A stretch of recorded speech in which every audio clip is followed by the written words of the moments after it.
Oh man, listen. I don't really have an intro for this, but the title of the video, whatever I decide to choose, it pretty much explains it all. I've been watching sports for a very long time. It's my life. It's my blood. This is what I do. This is what I feed for. This is it makes me. It calms me. It's supposed to calm me. This is what I do for a living. This is what I wake up for. And yet, what I've been dealing with for the past week, hell, 2 weeks even for some of these teams, a month and a half now, this has been one of the worst stretches in my life for watching sports and these teams I root for. And I've been watching them for a very long time, some of them, and the events that have unfolded, I just, wow, man. It makes you think about things. So, I'm gonna go over three teams, however long it takes. No script, no notes, no nothing, and I'm gonna do a dive with just my words and my thoughts and how I really truly feel about what's been going on. And by the way, as of the time I'm recording this, hey, for everyone saying about last night, insert score here, please, editor. It's game 1 of 82. Relax. So, with that out of the way, let us get to team number 1. Now, I used to have these magical powers back in the day where I could just clap my hands and I could do a change in clothing, like a magical, thing. So I haven't done it in a really long time, and I hope I could still get this in me. So, all right, here we go. Ready? We're gonna go to team number 1, and 1, 2, 3. Ooh, Jesus. All right. Ooh, haven't done that in a while, and looks like it still works. All right, so I'm going from least impactful to most impactful. So let's talk about these guys. I know I made a video about them. I said how this season would be a disaster. Boy, has it ever been. Only one measly win so far this year. 1-4 to start the year. I knew it would be bad. I didn't think it would be this bad. Oh, wow, you beat the 0-5 Jets. Good for you. Wow, I'm so proud of you on Monday Night Football. Really, well done. A 17-0 lead to the Panthers the very next week? And you blew it? I know Bryce Young hasn't been the best, but what the fuck was that? And now the rumor mill is buzzing. Oh, McDaniel's going to be close to fired. He's on the hot seat. He's been on the hot seat for a while now, if you've really been paying attention. But oh, it's close. It's close. Why aren't we hearing anything about Chris Greer? The actual problem? Oh, I get it. Because McDaniel is the scapegoat. He's the one that's gonna get fired, blame the coach, blah, blah, blah. But the GM? Oh, no, no, no, no, no. Oh, even though he's the one that's assembled this shit team with no fucking defense. Oh my god, the defense. And I like some of the guys on there. This is one of my boys, Chop Robinson. But what the fuck? The run defense? Non-existent with this team. If you're a coach and you look at the tapes, you say running backs, put it on your fucking backs, and you can run scot-free all game long with this against us. But, oh, the GM needs to be fired? No, no, no, no, no, no, no, no, no, no, no. Oh, no. My job's secured. I'm doing my part. blame the coaches, even though I gave him a terrible roster and tell the media every year, oh, we're fine, everything's fine here, nothing to see here, folks. Come on, man. Look, if you're gonna fire somebody, fire the whole freaking staff. But no, Stephen Ross says, nah, the GM, he's fine. He's a good man. Ross, another one. Dear God, can this guy just go away? Ugh. It's terrible, man. And it's only going to get worse the weeks it goes on. Really, because what's going to happen after McDaniel gets fired? You think it's going to be the same? Really? The best game. And the sad part about it is, because it ends the same freaking way every time, was the Buffalo game. Thursday night in Buffalo, nobody, I mean, not even me, was giving them a shot to win. But they came out, they fought, they did everything they could, and with a chance to win the game, late in it, Tua was doing fine all night. But what does it have to happen? Tua turned the ball over. A tale as old as time. Tua driving him down the field, and he makes that simple mistake we all know he does every game. At least one of them. At least one of them. And that's what happened. Had the chance to win it and blew it, because you don't have a quarterback that has the chutzpah. And he was doing fine the whole night until that point. That and an atrocious, well, I shouldn't say atrocious, but roughing the kicker when you had him after third down, you would have gotten the ball back. And Josh Allen says, thank you very much. I'm not wasting that mistake ever again. Simple mistakes. Bad teams do bad things to lose, and these guys are one of them. And like I said, it ain't getting any prettier anytime soon. Maybe McDaniel was fired after this weekend. I don't know. It's pretty close. From what I've been told, there's a good chance it could be this Monday morning. But until the GM is fired and Stephen Ross eventually just passes away, nothing's going to change. It'll be the exact same. You can shuffle deck chairs, move goalposts, but it doesn't matter. It will be the same. And who knows when it'll end. Time for team number 2. Let's see if this works again. Ooh. Oh. These guys. I haven't talked about these guys in a long time. Wow, nice jersey. Cool. Still got the hat, too. Nice. All right. Oh, boy. So, this past week itself has been chaotic for me watching sports-wise. Everybody playing that they can, and while still trying to balance my real life and all this.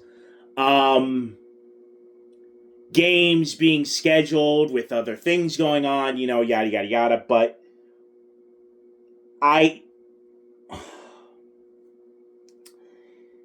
3 wins in the postseason going back to 2023.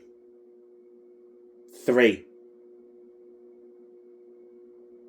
This team has regressed so freaking hard. They've gotten worse every year since the 2022 World Series lost.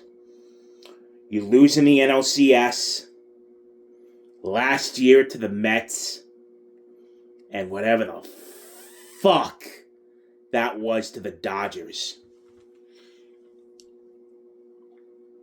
I've been watching baseball for a very long time. I have never once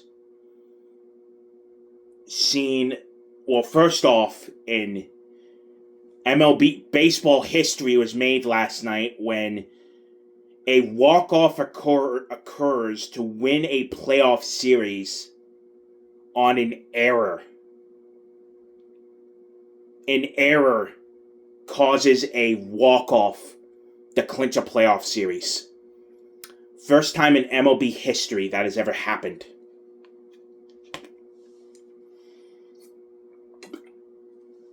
And look,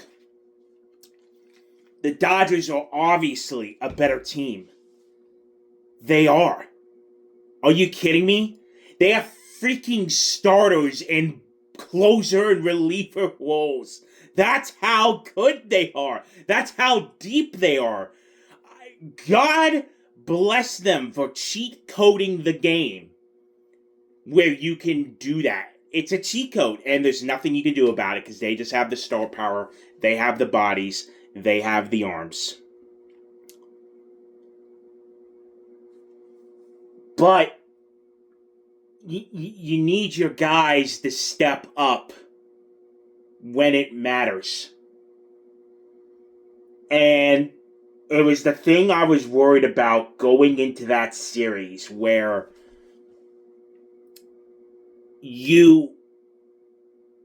if the bats fall asleep, which they've done so many times, and they just never wake up, you're gonna lose.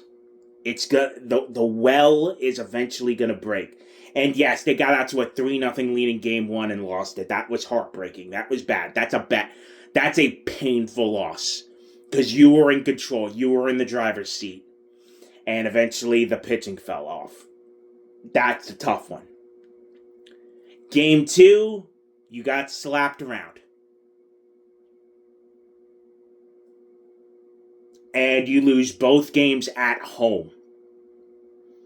And now you have to win 3 in a row, including 2 in LA. It just, the odds were insurmountable. Game 3, wow, the bats showed up. I don't know what happened on the plane. Where was that in games 1 and 2? But they finally showed up. Cool. You got your one playoff win. And then in extra innings. Oh, man. And it was tough because there was another game I was watching at the time, if you know, hint, hint.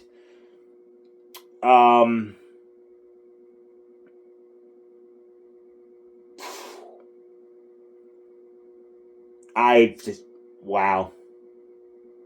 I have never seen that before. You had the out. You had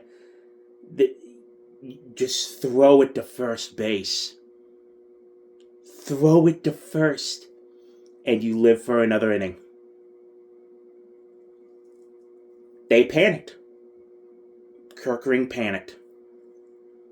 And it cost them their season. And this core, too. Because let me tell you something. You cannot run this back. I'm sorry. If you come out next season and it's the same guys, you just can't. You cannot run it back after what just happened.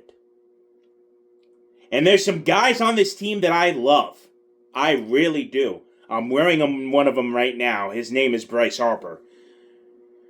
But the big gun, you can't go into a playoff and not have your big guys hit. Look at Aaron Judge and what he just did for the Yankees, and they still lost to Toronto. Look at his splits for the playoffs, and then look at Bryce, look at Schwarber, look at Trey. And I can't blame the pitching. Even with Wheeler not in it, the pitching did their job. Game 3 was fantastic. Sanchez did what he had to do. In Game 4, Duran. It's just, you gotta make changes. You gotta do something. Do they finally fire Rob Thompson? I think you need a new voice in that dugout. I really do, because each year under him, it has gotten worse. Again, since the 2022 World Series. But I'm afraid they're going to run it back. I really am. And I like Kyle Schwarber. I love him. But 58 home runs during the regular season doesn't mean jack shit if you're out in 4 games. And you didn't perform in 3 of them. It really doesn't. They had opportunities. They had guys on base. They had them in key spots, and they couldn't drive them home. They just couldn't. The bats fell asleep and didn't wake up, which was my main concern into this postseason. My main concern last postseason. Granted, they ran into a hot Mets team at the time, but still. The pitching was never a problem. It never was. Until a boneheaded decision that cost them their season, but I digress. It's just, you gotta make changes. You gotta. I don't know what exactly they are, but do you let you can't let Schwarber walk, because that's 58 home runs you lose. 40 to 50. And he won you some games in the regular season.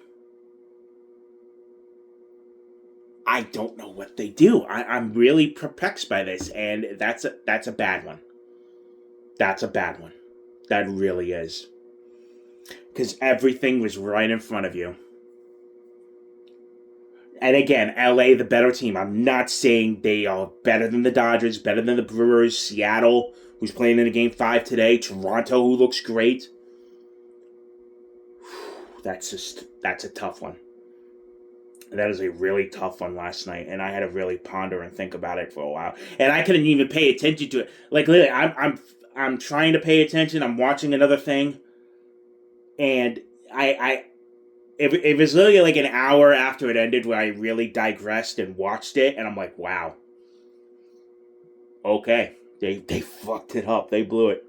So I just want to say, too, man, tough sports week for Philadelphia. I think I'm bad. How is that city feeling who roots for all the teams down there? It's been rough.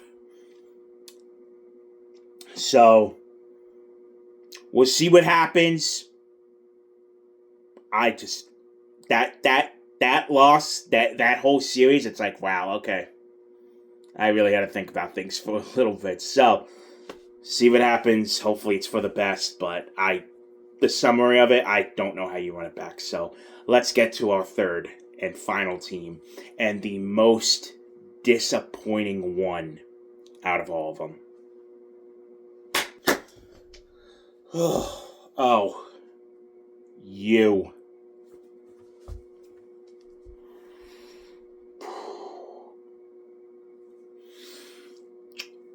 Why do I always buy into the hype just to be disappointed? Every freaking year, they pull me in and break my heart. I bought into it like a fool. Fool me once, shame on you. Fool me twice, shame on me. Up to 100 if you want to. Twice. How about 1,000? Oh, good God, man. I don't get it. Everything was right in front of you.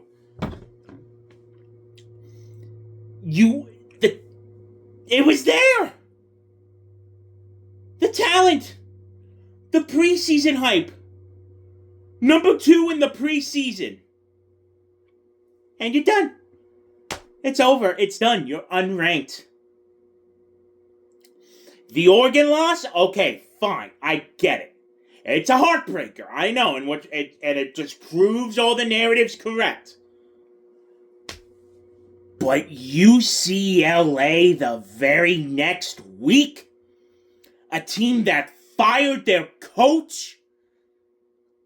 A transfer who was struggling, making Tennessee laugh? What the fuck? How do you keep him?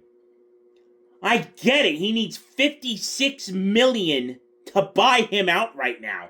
And there's a $750 million project going on to renovate Beaver Stadium.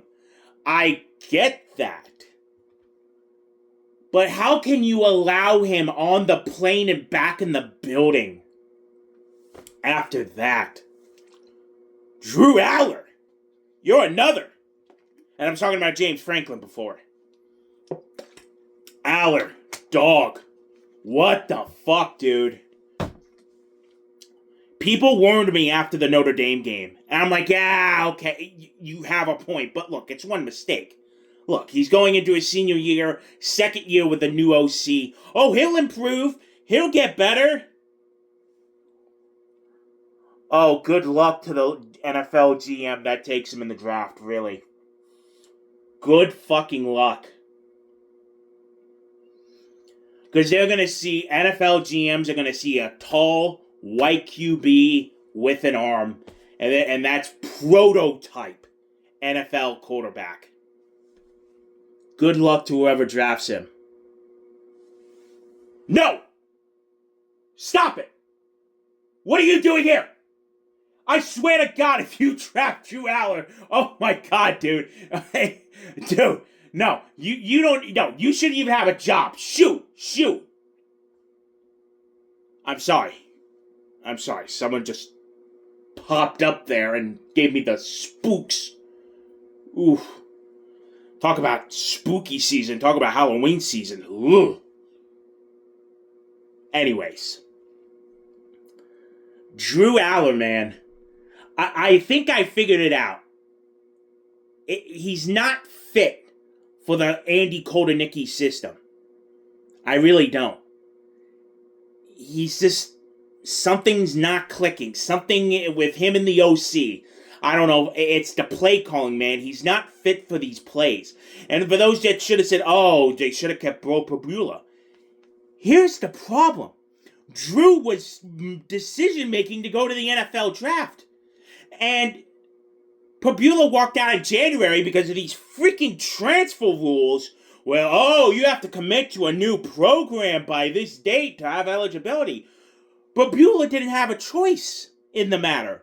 I don't blame him, and I'm happy he's succeeding in Missouri. I really am. I know a good Missouri fan, and I'm happy he's your quarterback. Good for you. We didn't have a choice with Pribula. Because he's like, if they're not going to start me and I have the opportunity to transfer, and in this new age where you can just transfer whenever you want, if you're unhappy somewhere, boom, you can go, you're free. There really needs to be a limit on that. I get it, but there needs to be limits to things, so. But I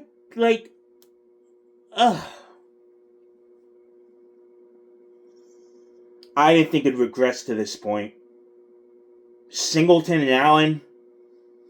Allen looks like the way better running back. I don't know what happened to Nick Singleton. He's just... Oof. And they need to implement more of a run game, in my opinion. Instead of having Drew, a pocket passer, who can scramble, but not like a true scrambler. With these RPOs and him, whatever. Yeah, some of the play calling, Jesus Christ. It's...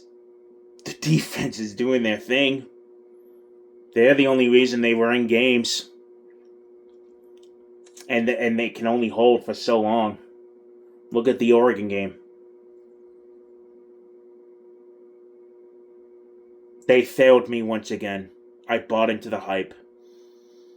And they take it away from me. Just take it away. They blew it. And I said this is the last chance they're going to have for a while. The model of success the past couple years in college football was bringing back everyone you can, seniors, having upperclassmen. And of course, we're the one that breaks the mold. We're the one that fucks it up, losing to an 0-4 team while ranked in the top 10. Wow, man. And it's homecoming this weekend? They might not even get to 6 wins. They really might not.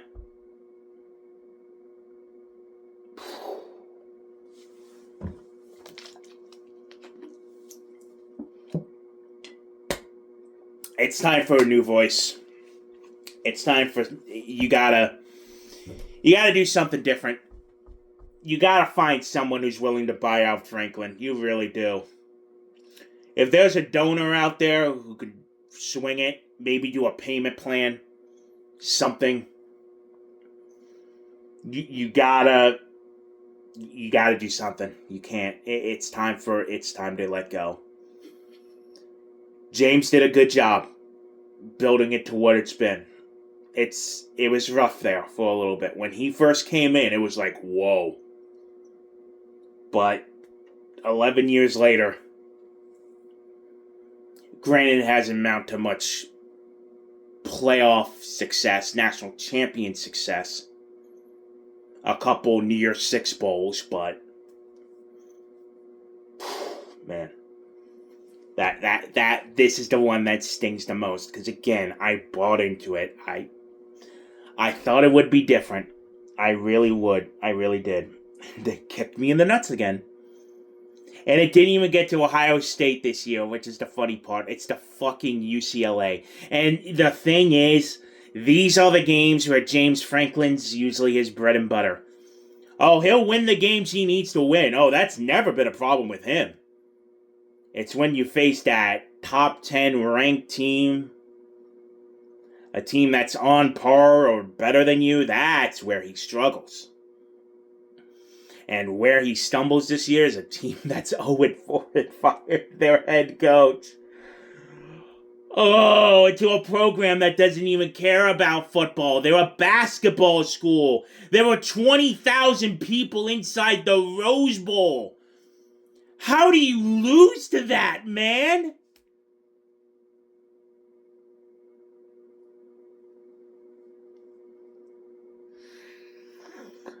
Oh.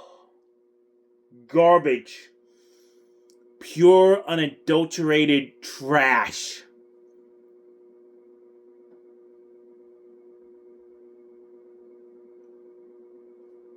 Ugh, let's just try to wrap up the video. Alright, one more. Ready? Here we go. Time to wrap this baby up. Ugh. So, that does it. 3 teams. Each with their own level of pain. One with high expectations. Threw it away. The other had everything in front of him. Could have really done some damage if they would have pulled together like they did throughout the regular season. And yet they go silent when it matters most. The last, trash to begin with. And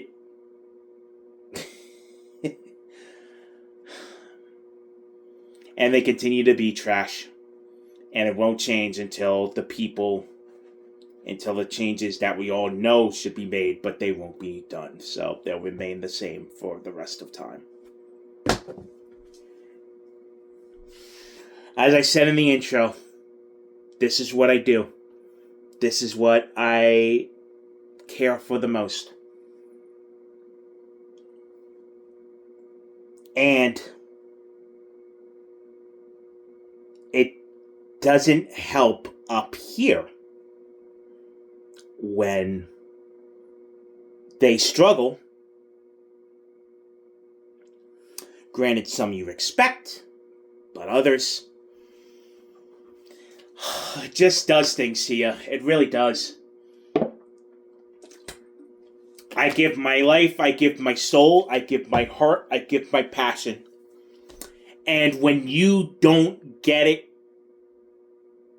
good in return,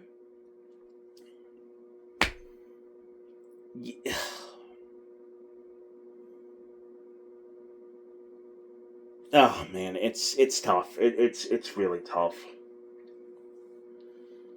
When you care a lot about something and you're hoping you get the favor back in return, and you don't, it does things to you. It really does. So, the sun will always come out the next day. There'll be daylight. You move on. But the scars will hurt you. You just gotta hope for better and brighter days. Even if it doesn't look like it'll happen. So, we'll see what the future brings. I can now pretty much fully shift my attention to the thing I really love. And again, editor, put the score right here. Game 1 of 82. Relax. I know things didn't really look good last night. I understand that. But chill the fuck out.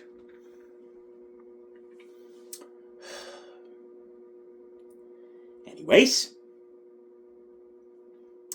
hopefully things will be better in the future. And wow, oh my god, first time ever sneezing on camera. Jesus, that's embarrassing.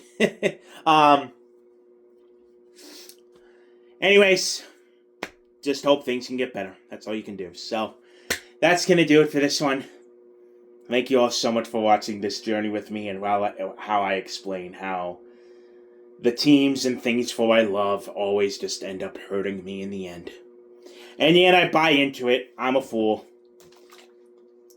What do I... You may be asking yourself, so what are you going to do about it? Nothing. I'll do nothing. Because in the end, they're my fucking boys. I care about them. Someone fucking has to. And I'm a damn fool. Because I'll continue to watch. I'll continue to support them. I'll wear the merch. Even when things aren't at their brightest. You still gotta keep the faith. And that's what I plan on doing. Thank you all so much for watching. My name is Trevor, and I'll see you for the next one.